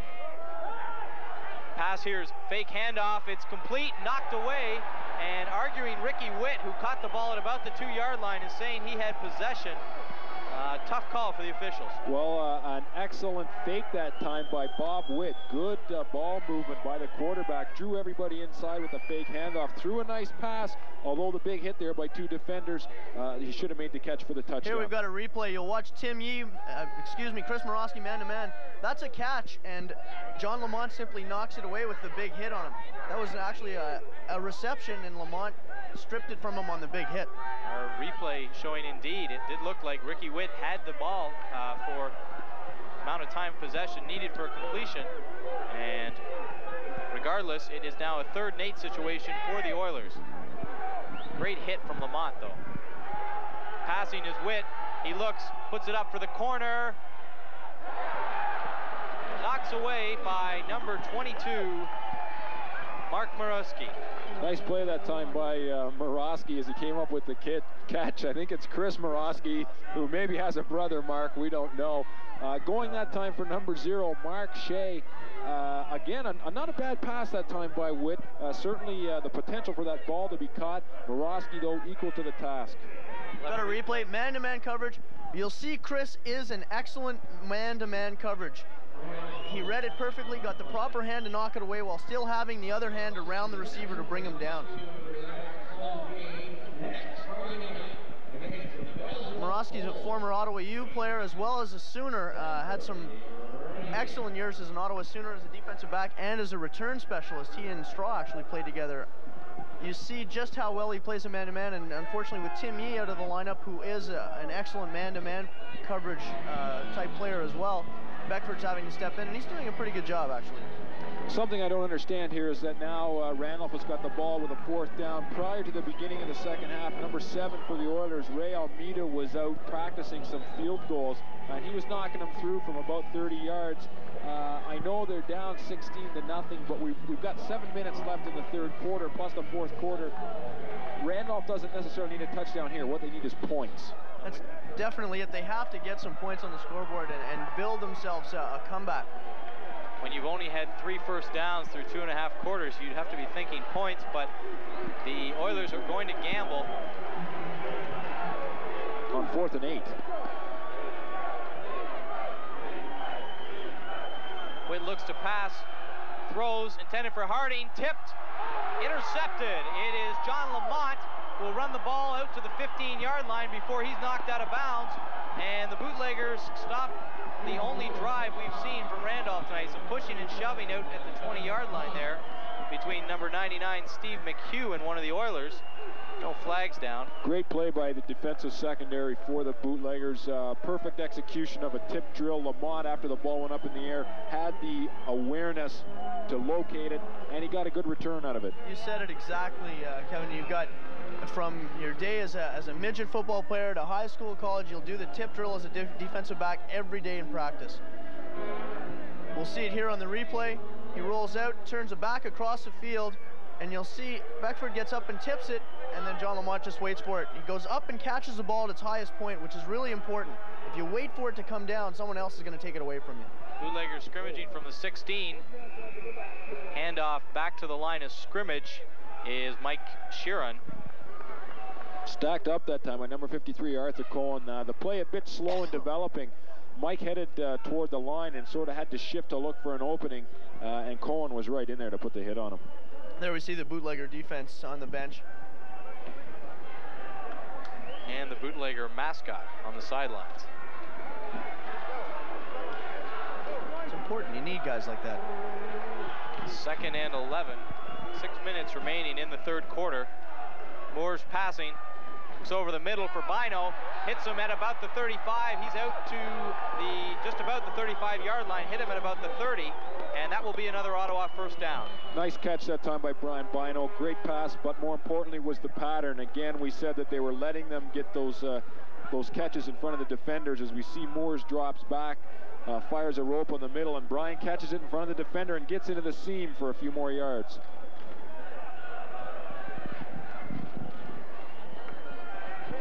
Ottawa's 12th first down of the game. They lead 16-0. They took that lead to the dressing room at halftime.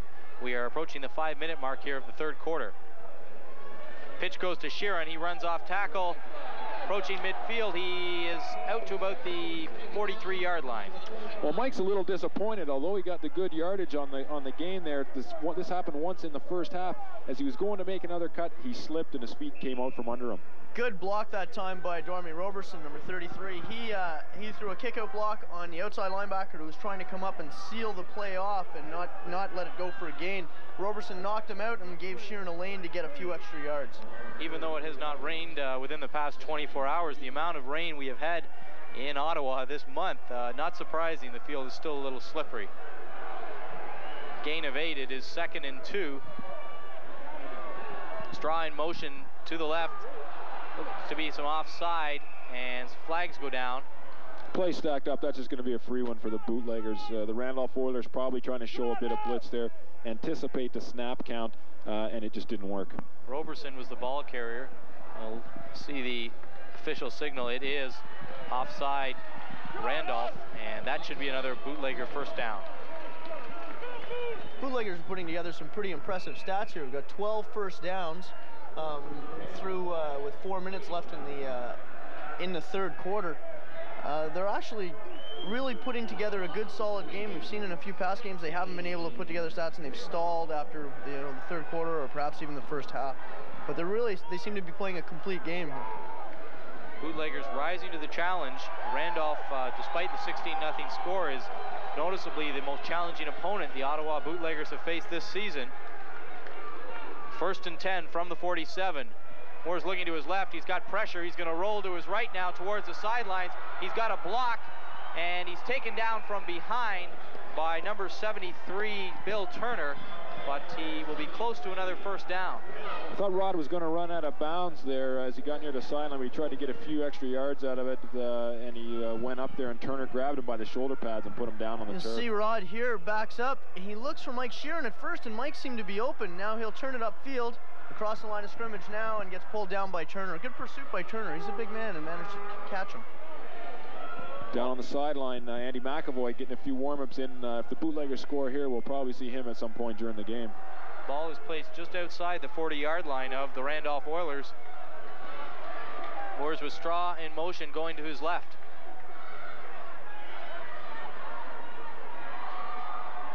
Moore's looking, dumps it off to Sheeran. He picks up a block now. The block was missed. Sheeran breaks the tackle to the 35, down to the 25, the 20. Taken down finally at about the 10-yard line.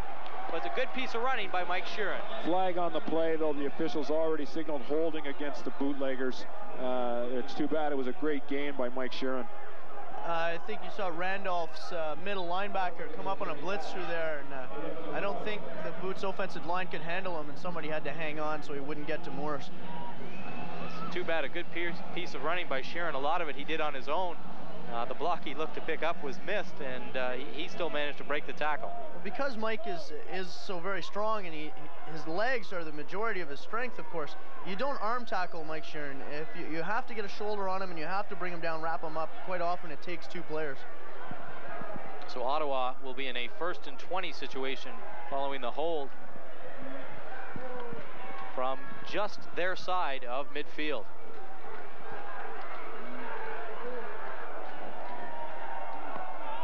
Johnson to the right, Doug Waters to the left. Looking at Waters, put up, and ball's incomplete. Almost got to Waters. There was about triple or double coverage there at the time the ball was put up. Really kind of a telegraph pass from Morris. Yeah, it was, but Brian Pagel, number 14, was very, very lucky that he got a hand on it for the Randolph Oilers, because the receiver was in behind him, and he just managed to knock it down before Waters would have pulled it in. It was slightly underthrown. Waters ran the pattern well, and was he able to continue running rather than having to turn around and wait for the ball. He was behind the defenders.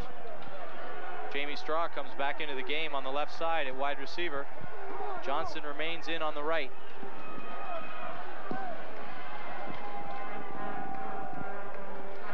Moore's passing, puts it out to Sheeran. He makes a nice catch, changes direction, and is stacked up just at about the 49-yard line by number 30, Lester Pina. Unfortunately, Mike had to turn around to take that ball. If he could have caught it on his outside shoulder, the way he took the touchdown pass, he may have had a line to the sideline for a bit more of a gain.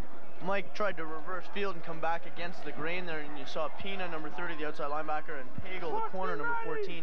Good fundamental football. They just broke down and didn't let Mike put any moves on them. They broke down and made the tackle. Minute and a half remaining in the third quarter. Ottawa now with a 3rd and 17 situation from the 48-yard line. Passing again is Moores. Looking at Straw, now he tries to run. Reverses direction, he's got all kinds of time again. They've set up another wall for him. Now he puts it out for Johnson and completes it at the 22-yard line. What a catch. What a catch by CJ, who was coming back to help Rod Moores. Rod Moores, though, demonstrating incredible awareness of where he was on the football field, not crossing the line of scrimmage to make that pass. I thought that he was going to go over to Mike Sheeran because Mike was over on the left sideline wide open. We've got a replay coming up here. You'll see good pass protection. He moves up into the pocket, feels a little bit of heat, but then reverses field again. Now it'll be a great block right here to let him get outside again, and then he gets it away. Of course, that being number 67, James Brunton did make the nice block too, so Rod didn't get sacked. Anyone who's familiar with CIAU football, I think we just watched Chris Flynn there for a bit, scrambling around. I was going to say that was the Flynn eyes in the back of the head situation. I don't know I've ever seen a pocket seemingly fold and then reform like that. I had the pleasure to play with Chris all through my high school days and in college, and I've seen him do a lot of crazy things, and Rod looked like him there for a while. Here we go again as Rod makes his fake and then goes up and then pops back out here. Offensive linemen love this because you get guys looking the wrong way and they get the big hits that look great on film. So Ottawa marching towards another score. The ball is placed at the 14-yard line of Randolph. Johnson to the left, Straw to the right. Roberson and Sheeran lined up in the eye in the backfield. Brian Bino in at tight end. The give is to Sheeran. He cuts to his left, heading to the end zone. He's in. Touchdown, Bootleggers. What a nice run by Mike Sheeran. The blocking developed obviously to the play going to the right side, but when he saw the seam in the left, he made an excellent run, and Chris Johnson, a nice block near the end zone. Excellent block to give Mike the last few yards he needed to get in, but you can't say it enough. Fast feet. Mike changed direction. He saw a hole, and players like Sheeran will see the entire field. They'll see what develops in front of them, and if the hole isn't there for them, they'll make whatever they can get out of it. So Ottawa goes up 22-0. There we see Mike going to the outside, and there's CJ just shielding his man enough. Number 14, Pagel, not going to get called for any kind of an illegal block, and Mike rumbled into the end zone. There we go. Great cutback run right there. There's nothing that says that you have to blow your man away to throw a block. All you have to do is get in his road. Alan Willard's point after attempt is good, and that makes the score Ottawa 23, Randolph 0. We should mention the stats coming in. Points for the Oilers coming into this game, 252 points against 45. So Ottawa is now over 50% of equaling the points the Oilers had against them in 10 previous games this season. Some quick stats in the third quarter. Ottawa, the Bootleggers, 24 attempts by Rod Moore for 13 completions. Now at 17 first downs on the game. Once again, the Oilers, I'm afraid, 7 attempts, 3 completions, 3 first downs on the game, but also one important stat, 3 turnovers. Well, Ottawa certainly has capitalized on just about everything going their way. Of course, Rod Moore had the interception in the first half, but more importantly, it did not come back to haunt them in any way. Very solid performance from the Ottawa Bootleggers tonight. All around, mixing up the offense on the ground and in the air, and playing stellar defense, holding the Randolph Oilers to just 3 first downs. Kickoff is a roller, taken at about the 25, out to the 45 near midfield, and finally stacked up at the Ottawa 45-yard line is number 86, Greg Martello. Good return that time by Martello. Thought he would have got some more yardage if he had kept going straight up the field instead of trying to go back against the grain. I think Martello, the smallest player with the exception of number 32 Terry Branch, smallest player on the Oilers team, showed some good speed, but you're right, Kevin, he should have kept going outside, turning back against the grain. All he's doing is creating an opportunity for all the Ottawa players pursuing him to get in good hits. So the Bootleggers in a familiar position entering the fourth quarter with a lead of more than 3 touchdowns, and they can relax a bit, if you will. Well, I think any time that the game is hyped up like this with a big team coming in, you don't want to relax because you want to keep that 0 on the scoreboard. I think Ottawa was a little angry with themselves last week by giving up that touchdown late in the game, and what should have been a certain shutout.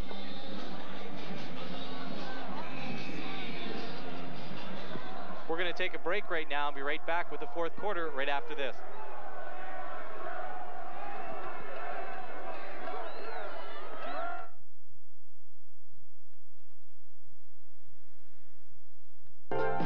You're watching Skyline Cable 22, a programming service of Skyline Cablevision Limited. Vous regardez Skyline Câble 22, un service de programmation de Skyline Cablevision Limited. While we were away, the Bootleggers have regained possession of the ball. A little razzle-dazzle pass. Mark Harding trying to put one up the wide receiver from the backfield, and it was picked off by John Lamont. He ran it back to near midfield, tack on a penalty. It is Ottawa ball at the Randolph 32-yard line. Miraculously, Mike Morris was involved in a scuffle and did not get a penalty called against him. Took a shot from number 44, Mike Waite of Randolph. Maybe a bit out of frustration. Excellent play on that interception. Lamont read it very well, stayed at home, played center field, and just went and ran under the ball and made the catch. Andy McAvoy taking the ball at quarterback for Ottawa. First down, hands off to, I believe it's Domri Roberson. Yes, it is, at the 25-yard line, and that'll be a gain of 7. Nice run that time by Domri. Good for him, as we mentioned, to get the reps, get a few carries. Mike Chiron's been the workhorse so far tonight. He's had a good game, no need to overuse him. I certainly hope the Oilers don't think that all of a sudden the second-string quarterback's in there, because McAvoy is by no means a second-string quarterback. He can run this offense just as well as Moores can, and he can put just as many points on the board as well. You mentioned, Dan, McAvoy, the player of the game last week against Syracuse, so this is by no means letting up. It is 2nd and 3 after the run by Roberson. Some movement at the line, no flags. Hand off to Roberson, he falls to about the line of scrimmage. I don't think you'll ever see, Dave, I don't think you'll ever see a Greg Marshall coach team let up. In the tradition of Mike White, former Bootlegger coach and founder.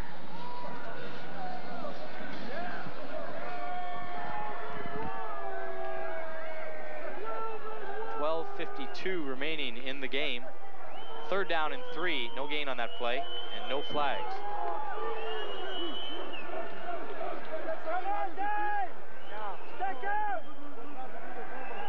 McAvoy drops back, looks at Straw, hits him complete, the ball rolls loose. It looked like Straw had made the reception, but it is incomplete.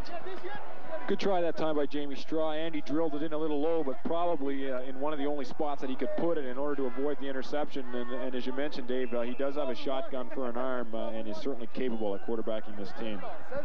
There we see on the screen there, number 99, Rick McHugh, very happy with the way the defense is played and the way things are going in the game. It is 4th down. Ottawa will take this opportunity to check their 4th down conversion play from the 25-yard line. Draw play, give to Powell. Powell easily gets the first down to the 20-yard line. Good play that time. Powell waited, the hole set up, good draw play, took the clean exchange from the quarterback and just ran through the hole. Here we have the replay. Here's the exchange, nice and clean, gets through the hole and now looks upfield. Interesting formation with the single setback, lining Domri Roberson up at slot back on the left side. Well, the advantage of that, though, with the receptions that the Bootleggers have made, Randolph unable to block the middle up on any play. It is 1st down. Ottawa, their 18th first down of this game. They have first down at the 20-yard line. Handoff again to Powell. He plows ahead for about 3.5. Close to the 16-yard line. A little bit of extracurricular activity going on at the end of the play there between the Bootleggers receiver and some of the defensive backs for the Randolph Oilers. It's been a pretty good game so far with respect to that sort of activity, and I hope in the fourth quarter that it doesn't deteriorate. Well, it's been a good game with respect to penalties in general. We haven't seen a lot of flags. There hasn't been a lot of stupid penalties, as you mentioned, with cheap shots after the play and things. Let's just hope it can stay clean. The Oilers, obviously frustrated, came into this game undefeated with very high hopes of knocking off the Bootleggers, and they are a long way from doing that right now. McAvoy drops back, throws for Johnson. It's tipped and falls beyond him. Incomplete. It'll be 3rd and 6. Number 16, Fred Morris, with the nice defensive play there. Here's an interesting statistic. Throughout the game, with 11 minutes left in the fourth quarter, the Oilers have turned the ball over 5 times. Twice they've turned it over on downs, gambling on 4th down, and 3 interceptions. So I'm afraid Witt just has not been effective at the helm of the Randolph Oilers today. Well, the Oilers indeed proving no match for the Bootleggers, and they will go on for their quest for a team that will take them into a close game in the fourth quarter. 3rd and 6 for McAvoy. He drops back. Lots of time. Now steps up. Now drops back again. He's hit from behind. The ball rolls free. It's picked up by an Oiler, and he is taken down at about the 43-yard line. The fumble is recovered by number 62, Bob Lecurto, and so the Oilers get a break. Nice hit that time by 57, Dave Adams, for the Randolph Oilers, as Andy was moving around trying to find some extra space and time. He's the one that knocked it free. As we see here, Andy takes the ball, drops straight back. Looks like he's going to run and then comes back out the side of the pocket, and there's 57 Adams taking him from behind, and Lecurto picks it up here and rumbles for a few extra yards. Sheeran probably should have tried to strip the ball there right at the end. You had guys holding him up. It looked like McAvoy maybe tried to reproduce what Moores had done at the end of the third quarter, but that's maybe a once-a-game type of play. That doesn't happen too often unless you're in Halifax watching a St. Mary's game. First down, Randolph from the 43-yard line. Dropping back is Witt, looking to his left. Puts up a bomb. It's intended for Ricky Witt and is intercepted for the Bootleggers by number 43, Andrew Ferguson. Oh, well played by Ferguson. That pass was nowhere near being completed. Witt put it up, and it was a floater. The nose of the ball stayed up. It didn't come down at all. And Ferguson was just able to stand there, watch the whole thing develop, and then move in for the easy interception. Here we come with a replay right now. You'll see drops back, scrambles a bit, and lets it go, and it really is a duck. Interesting, now you'll see Ferguson, who's much deeper. Now Ottawa's playing with 4 defensive backs as opposed to 3 that they played earlier in the game. Ferguson's not playing as a strong safety. Now they're playing with 4 coverage, 2 corners, 2 safeties, and not letting anything get in behind them. There's no need to get beat deep this late stage of the game. So Ottawa, as quickly as they gave up the ball, will get it back. First down from the 34-yard line. Pitches to Roberson. He runs off tackle to the right. Flag down, and so is Roberson at about the 40. See Mike Sheeran getting arrested. That play, you had Roberson and Powell in the backfield, with Roberson lining up as the tailback. Something I might mention, you were talking about the quality of the Bootleggers' second-string quarterback, Andy McAvoy. I think it's safe to say that in none of the Bootleggers' opponents this season have we seen a quarterback who even compares to McAvoy, never mind Moores. Oh, exactly. And I think obviously between Moores and McAvoy, you get a little different style of player. I think Andy may be a bit more robust, can probably take a little more punishment, and can drill the ball. That's very true. You know, with reference to that, Dave, last week with Syracuse, we saw the person playing quarterback also played defensive back. He also did the kicking. He also was the punt and kickoff returner. You know, he's not a true quarterback, whereas both these guys are excellent athletes, but they play the position of quarterback very, very well. Specialization leads to excellence. We've seen it here from the Bootleggers. McAvoy dropping back to pass, puts one up, intended for Waters, almost intercepted. Number 45, I believe it was for, take a look at that number. I believe it was number 45 for Randolph, Sean Diaz. Very, very nice play. Very lucky. And again, if he doesn't get it, it's a touchdown for the Bootleggers. Definitely was. He was beaten by the receiver. He read the throw very, very well, but had he not timed his jump properly, it was 6 points for the Bootleggers. So with the incomplete pass, it is 2nd and 20.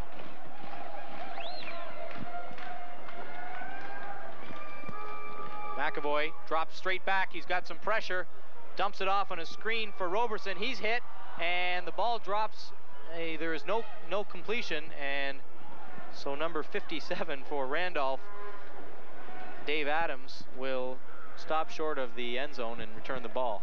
Yeah.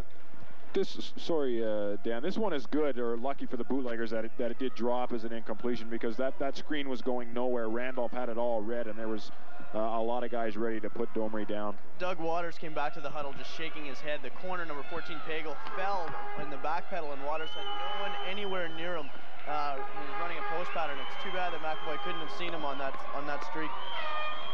So another passing situation, 3rd and 20 for Ottawa from their 24-yard line.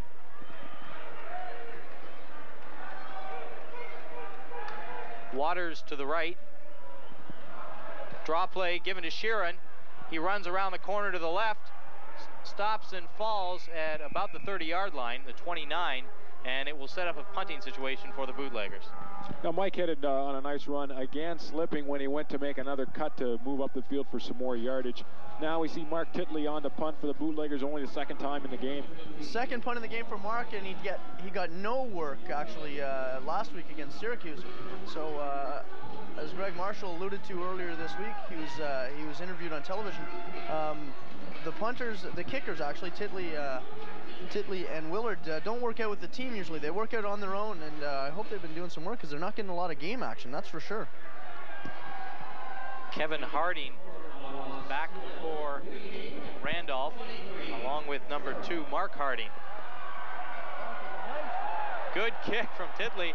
Kevin Harding takes it at his 25, goes to turn it upfield. Now he's up to the 40 and takes a hit, landing with a thump at about the 43-yard line. The hit put on him by number 53 for Ottawa. That is Tim Saunders. Tim Saunders, a backup center. He is predominantly one of the linemen for all special teams. Nice hit that time by Tim. Here we see the replay. And there we see it at the end as Hardy goes up and down. Nice punt that time by Titley. Nice spiral. Unfortunately, he outkicked the coverage team, and that enabled the Randolph Oilers to get a bit of a return going. 6:37 remaining in the game. Ottawa leads 23-0. Randolph with just 3 first downs in the game. The handoff is met. Steve McHugh in there, penetrating into the backfield. That's number 88, Casford, I believe. And McHugh just jumped right in there and put it on him. McHugh stayed right in his position. The offensive line stunted away from him, and he's standing there with nobody in front of him at all. He simply stepped up into the hole, nailed the man dead on, and then Mike Morris came in and finished it all off. Yeah, you got to wonder what's going on there. Big choice. If McHugh doesn't get you, Mike Morris is waiting to slam you. I believe that was number 22, Tom Evans, a backup running back in the game for Randolph. It is 2nd and 12, a loss of 2 on the play. Pitch again goes to Evans, and it falls down. The ball is dead, the whistle is gone, and we'll let the referees tell us what's happened here.